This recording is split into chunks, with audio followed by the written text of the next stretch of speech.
कीना कही कुल में सीता है जनम लेली।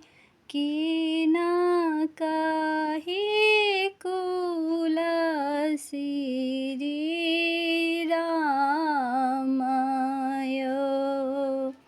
कोने ब्राह्मण पोथिया उचारल। राम स सीता के विवाहय।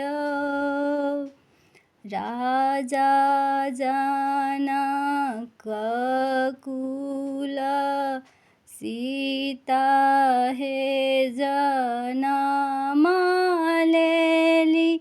दशरथ कुल श्री रामय।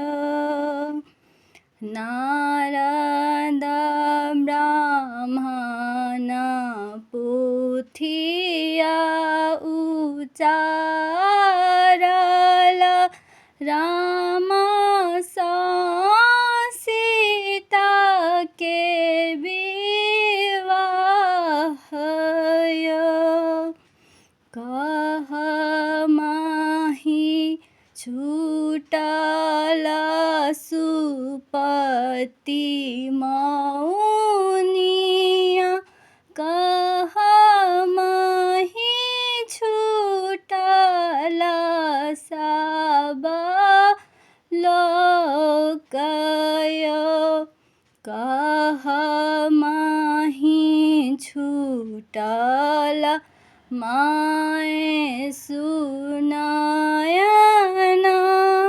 जिनका नयन बहु नोरय।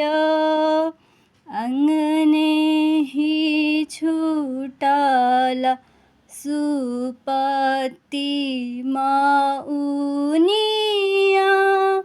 मरबे ही छूटल सब लोकय। मंदिर ही छूटल माय सुनयन। जिनका नयन बहु नोरय।